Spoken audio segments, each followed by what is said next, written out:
तो MP board के class 12 के विद्यार्थियों, देखिए 4 मार्च के लिए फिजिक्स के आज के इस वीडियो में टॉप 20 क्वेश्चन सॉल्यूशन के साथ में हम देखेंगे। सारे प्रश्न आपके महत्वपूर्ण प्रश्न हैं। 4 मार्च के दिन आपके एक भी प्रश्न देखिए इन प्रश्नों से रॉन्ग नहीं जाएगा, क्योंकि सारे सेलेक्टेड हैं जिनको हम सॉल्यूशन के साथ में सरल और सिंपल लैंग्वेज में देखेंगे, ताकि आप अच्छे से इनको कंप्लीट कर सकें। तो चलिए वीडियो को शुरू करते हैं बिना किसी देरी के।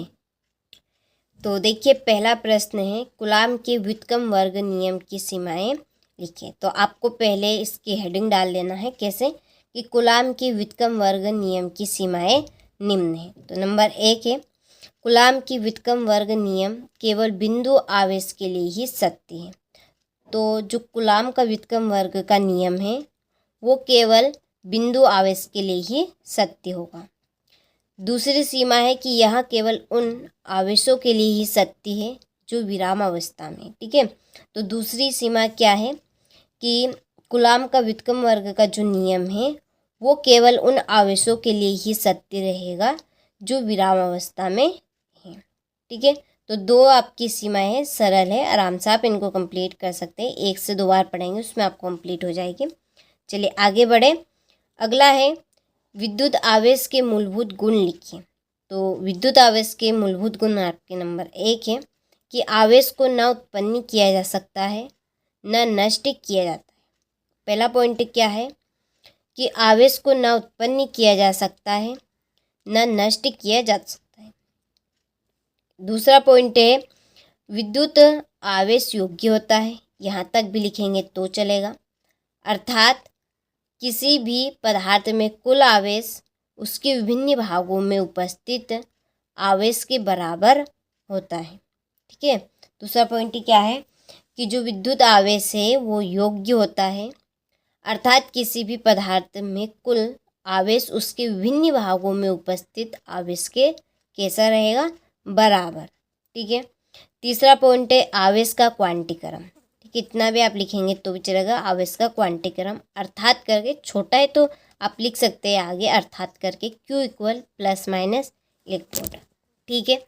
चलिए तो यहाँ से आप स्क्रीनशॉट ले लीजिए। तीनों ही पॉइंट आपके काफ़ी सिंपल है।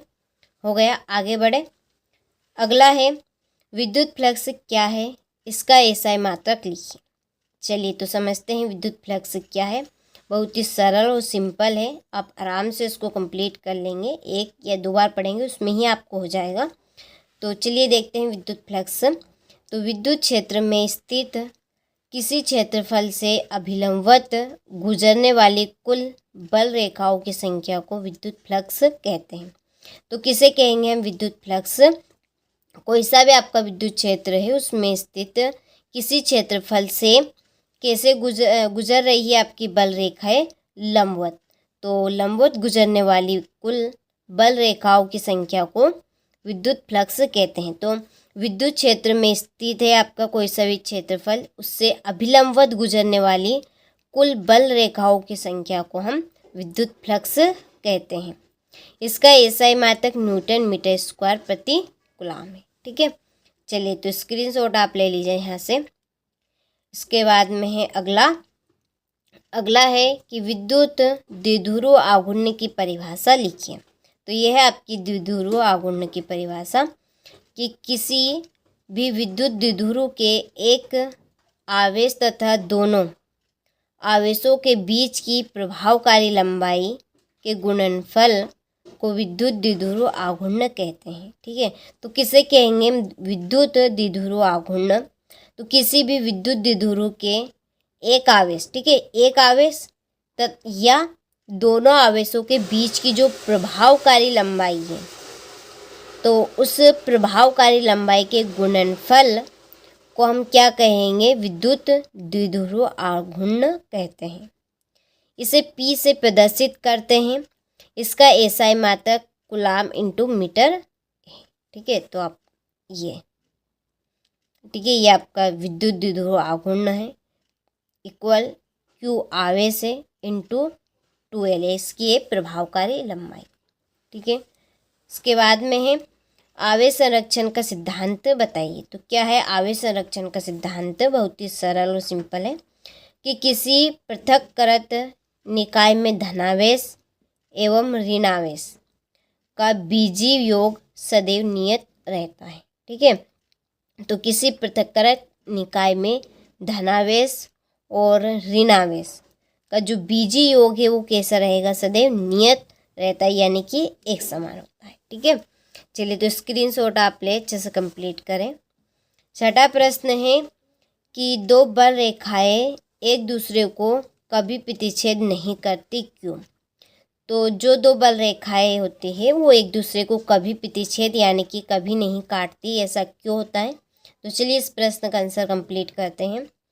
तो देखिए कि बल रेखाएं परस्पर एक दूसरे को नहीं काटती है, क्योंकि यदि ये परस्पर कटेगी तो कटान बिंदु पर दो स्पर्श रेखाएं दो परिणामी क्षेत्रों को व्यक्त करेगी, जो कि असंभव है। ठीक है, देखिए दो बल रेखाएं एक दूसरे को क्यों प्रतिच्छेद नहीं करती है, क्योंकि वो संभव नहीं है आपका। ठीक है, संभव ही नहीं है वो बात आपकी, तो वो प्रतिच्छेद कैसे करेगी? देखिए यही आपका है कि बल रेखाएं परस्पर एक दूसरे को नहीं काटती है, क्योंकि यदि ये परस्पर यानी कि एक दूसरे को काटेगी तो कटान बिंदु पर दो स्पर्श रेखाएं दो परिणामी क्षेत्र को व्यक्त करेगी। ठीक है, ये काटेगी एक दूसरे को तो एक परिणामी दो स्पर्श रेखाएं दो परिणामी क्षेत्र को व्यक्त करेगी, जो कि असंभव है। ठीक है, तो इस वजह से दो बल रेखाएं एक दूसरे को कभी नहीं प्रतिच्छेद करती हैं। ठीक है, समझ में आपको आ गया होगा इस प्रश्न का आंसर, तो स्क्रीनशॉट ले और अच्छे से कंप्लीट करें। चलिए इसके बाद में है अगला कि विद्युत फ्लक्स क्या है, विद्युत फ्लक्स कितने प्रकार का होता है? तो चलिए इसकी परिभाषा बहुत ही सिंपल रहने वाली है कि विद्युत फ्लक्स में स्थित किसी क्षेत्रफल से अभिलंबवत गुजरने वाली क्षेत्र रेखाओं की संख्या को विद्युत फ्लक्स कहते हैं। तो किसे कहेंगे विद्युत फ्लक्स? तो विद्युत क्षेत्र में स्थित किसी क्षेत्रफल से अभिलंबवत गुजरने वाली जो क्षेत्र रेखाएं होगी उनकी संख्या को हम विद्युत फ्लक्स कहेंगे। इसे QE से प्रदर्शित करते हैं। हम विद्युत फ्लक्स को किससे प्रदर्शित करेंगे? QE से हम इसको प्रदर्शित करेंगे। विद्युत फ्लक्स दो प्रकार का होता है मुख्यतः, धनात्मक विद्युत फ्लक्स और ऋणात्मक विद्युत फ्लक्स। धनात्मक विद्युत फ्लक्स किसे कहेंगे और ऋणात्मक विद्युत फ्लक्स किसे कहेंगे? तो देखिए कि जब हम किसी पृष्ठ से, ठीक है, जब किसी पृष्ठ से गुजरने वाली क्षेत्र रेखाएं बाहर की ओर जा रही है, ठीक है, जब कोई से भी पृष्ठ से आपकी क्षेत्र रेखाएं, ठीक है, गुजर रही है कहाँ से? बाहर की ओर। बाहर की ओर यदि गुजरेगी, बाहर की ओर वो जाएगी, तो वो कंडीशन आपकी होगी विद्युत फ्लक्स उसमें धनात्मक रहेगा। ठीक है, तो जब किसी पृष्ठ से गुजरने वाली क्षेत्र रेखाएं बाहर की ओर जा रही है तो विद्युत फ्लक्स धनात्मक होता है।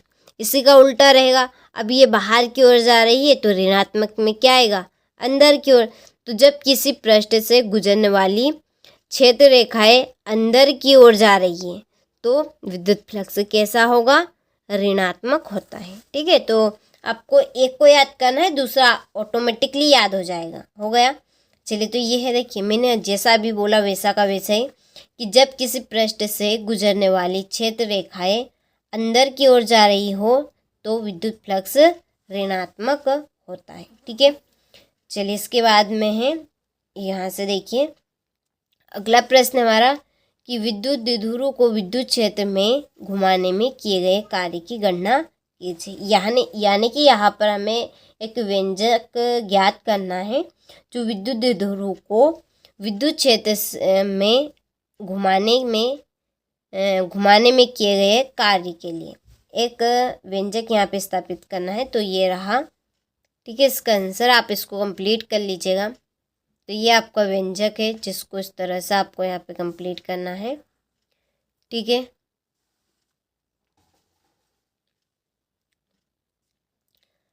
अगला प्रश्न है कि किसी विद्युत द्विध्रुव के कारण निरक्षीय स्थिति में किसी बिंदु पर विद्युत क्षेत्र की तीव्रता के लिए व्यंजक ज्ञात कीजिए।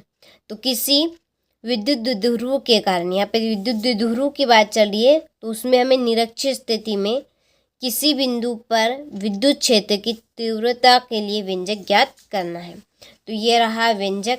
तो इस तरह का आपका कुछ चित्र बनेगा जिसमें जो ए बी रहेगी वो आपका विद्युत द्विध्रुव है, ठीक है। और ये आपकी प्रभावकारी लंबाई इसमें रहेगी, प्रभावकारी लंबाई ये इसकी त्रिज्या रहेगी। और ये यहाँ पे, ठीक है, ये आपकी इसके ऊपर हमें विद्युत क्षेत्र की तीव्रता ज्ञात करनी है, ठीक है। ये और ये हमें क्या ज्ञात करनी है, विद्युत क्षेत्र की तीव्रता। तो इस चित्र के माध्यम से आपका सारा प्रश्न सॉल्व हो जाएगा। तो यहाँ से आप स्क्रीनशॉट ले, बहुत ही सरल और सिंपल रहेगा यहाँ पर, ठीक है। तो कुछ इस तरह से आपको यहाँ पे करना है। दो समकोण त्रिभुज इसमें बनेंगे जिसमें हम तीव्रता को E1 और E2 नाम देंगे, ठीक है। चलिए, हो गया।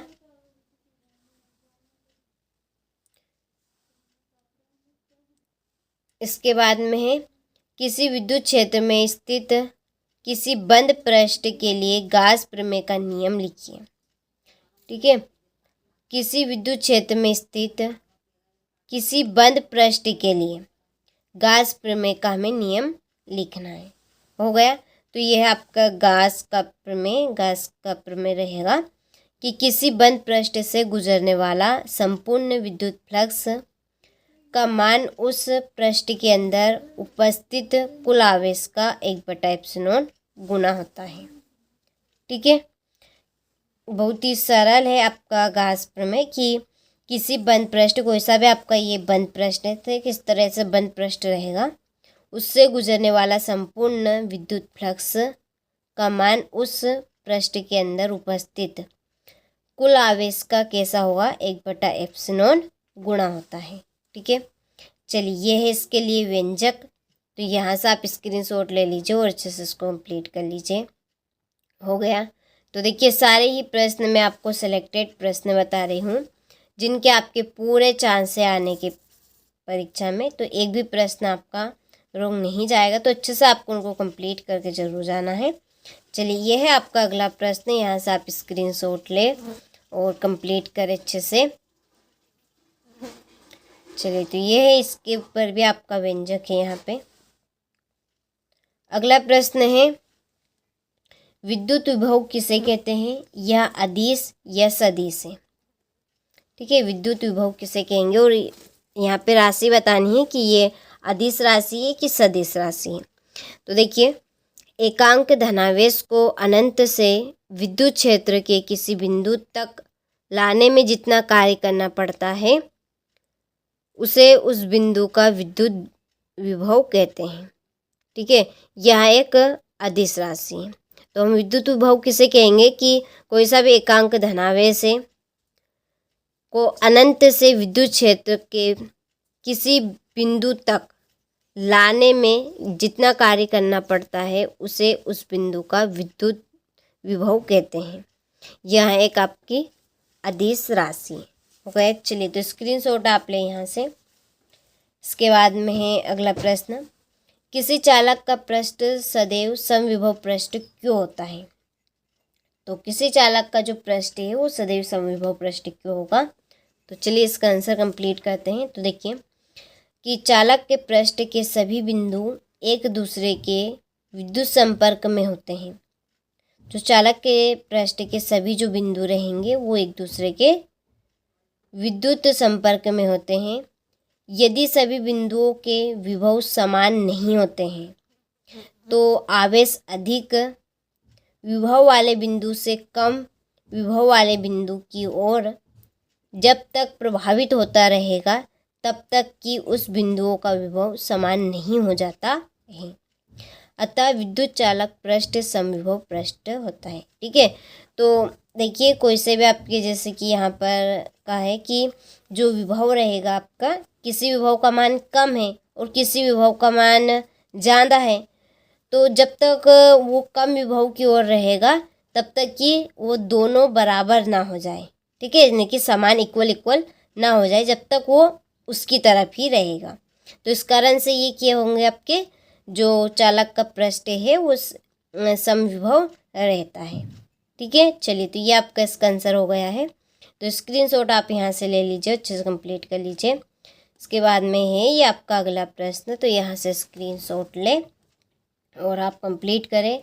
चालक की धारिता से क्या तात्पर्य है, यानी चालक की परिभाषा यहाँ पर बतानी, चालक की धारिता की।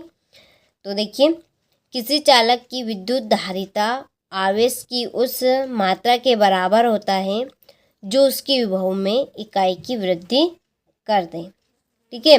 तो किसी चालक की जो विद्युत धारिता है वो आवेश की उस मात्रा के बराबर होता है जो उसकी विभव में इकाई की वृद्धि कर दे, उसे ही हम चालक की धारिता कहते हैं। विद्युत धारिता का मात्रक फेराड, ठीक है, विद्युत धारिता का मात्रक क्या होगा, आपका फेराड रहेगा। चलिए, इसके बाद में है ये आपका अगला प्रश्न, चालक की धारिता को प्रभावित करने वाले कारक लिखिए। तो चालक की धारिता को प्रभावित करने वाले कारक नंबर 1 है चालक की आवृत्ति तथा आकार, दूसरा आवेशित चालक के समीप अन्य चालक की उपस्थिति, तीसरा है आवेशित चालक के समीप अन्य माध्यम की उपस्थिति, ठीक है। ये 3 पॉइंट आपके हो चुके हैं, तो स्क्रीनशॉट आप ले लीजिए और इनको अच्छे से कंप्लीट करें। चलिए, अगला हमारा प्रश्न है कि किसी आवेशित चालक के अंदर विद्युत क्षेत्र एवं विभव को स्पष्ट कीजिए। तो ये रहा आपका इसका आंसर, तो स्क्रीनशॉट ले और कंप्लीट करें। तो देखिए, सारे ही प्रश्न मैं आपको 4 मार्च के लिए बता रही हूँ, जो 90% परीक्षा में आने के चांस हैं। सारे सेलेक्टेड प्रश्न हैं आपके, आपको यही प्रश्न देखने को मिल सकते हैं, तो अच्छे से आप इनको कंप्लीट करके जरूर जाइएगा। तो यह है आपका संधायित्र किसे कहते हैं, समांतर प्लेट संधायित्र की धारिता के लिए व्यंजक ज्ञात कीजिए और संधायित्र वहाँ, ठीक है, ये आपको व्यंजक यहाँ पे ज्ञात करना है। तो संधायित्र हम किसे कहेंगे, तो संधायित्र वह युक्ति है जिसके द्वारा चालक के आकार एवं आयतन में बिना परिवर्तन किए उसकी धारिता बढ़ाई जा सकती है। तो ये आपके संधायित्र की परिभाषा और ये इसका व्यंजक आपका रहेगा। इसमें हम मानेंगे ए और बी को एक समांतर प्लेट, और संधायित्र की 2 प्लेट है आपकी ये, जिनके बीच की दूरी डी रहेगी, ठीक है। इनके बीच की दूरी ये वाली, ये इनके बीच की दूरी क्या रहेगी, ये डी रहेगी। उसमें से प्रत्येक का क्षेत्रफल ए, ठीक है। तो इसमें से ये आपका यहाँ पे क्षेत्रफल रहेगा, ए होगा। दोनों के मध्य के परावैद्युतांक वाला माध्यम भराएगा, ठीक है। के बीच में क्या होगा, के परावैद्युतांक का माध्यम रहेगा। अतः दोनों प्लेट के बीच विद्युत क्षेत्र की तीव्रता इक्वल क्यू बटा सिग्मा बटा आपका रहेगा के एप्सिलॉन। इसको हम समीकरण नंबर 1 मानेंगे, ठीक है। यहाँ पर आपका ए और बी के बीच विभवांतर रहेगा तीव्रता इंटू दूरी। तो तीव्रता हमारी क्या है, ई है, और दूरी, जो दूरी है वो क्या है हमारी, डी। हमने अभी माना यहाँ पे, ठीक है। जिनके बीच की दूरी क्या रहेगी, ये डी रहेगी।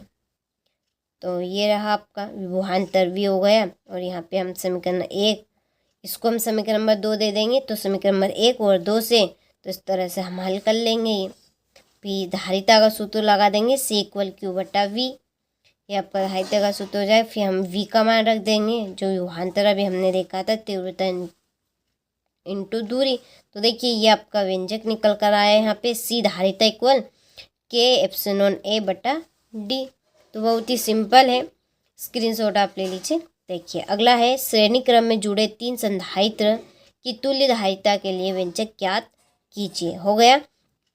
तो देखिए, यह आपका श्रेणी क्रम है जिसमें 3 संधायित्र जुड़े हैं जिनकी हमें तुल्य धारिता ज्ञात करनी है।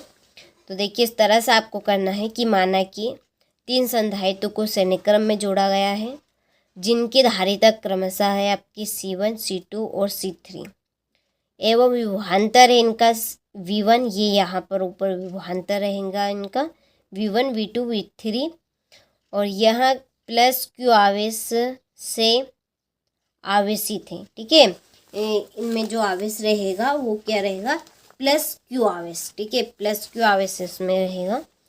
तो कुल विभवांतर होगा आपका, ये हमने यहाँ पे विभवांतर माने V equal V1 V2 V3 हो गया। धारिता का यहाँ पे हम सूत्र लगाएंगे। धारिता इक्वल होगा आपका आवेश बटा विभवांतर। तो देखिए ये आवेश इसमें हमारा बह रहा है और विभवांतर भी इसमें और भी प्रभावित हो रही है। तो C इक्वल Q बटा V। ठीक है, या हम इसको इस तरह से लिख सकते हैं V इक्वल Q बटा C, क्योंकि विभवांतर हमारा एक ही है सारा का। ठीक है, ये तो इसलिए हम विभवांतर V1 मानेंगे। यहाँ पर V1 अलग अलग है हमारा विभवांतर और धारिता अलग अलग है, तो इसलिए हम इसको इस रूप में लिखेंगे। यहाँ पर V1 इक्वल लिखेंगे क्योंकि जो आवेश है दोनों का सेम रहेगा ये। ठीक है, इसमें प्लस क्यू आवेश है ये, तो इसलिए हम आवेश सभी में समान लिखेंगे। तो इस तरह से लिख लेना है। समीकरण नंबर 1 में मान रखने पर, जो समीकरण नंबर 1 बना है ये हमने यहाँ पे, इसमें मान रखेंगे इस तरह से। तो यहाँ पे देखिए आपकी धारिता निकल कर आ जाएगी। तुल्य धारिता 1/C बराबर 1/C1 plus 1/C2 plus 1/C3। यहाँ पे आपको प्लस लगाना है। ठीक है, ये हो गया। चलिए, तो ये मैंने आपको टॉप 20, ठीक है, टॉप 20 क्वेश्चन फिजिक्स के बता दिए हैं, जो सारे सेलेक्टेड है। अच्छे से आपको कंप्लीट कर कर इनको जाना है। सारे प्रश्न आपके आ सकते हैं 4 मार्च के दिन, तो अच्छे से आपको कंप्लीट करना है।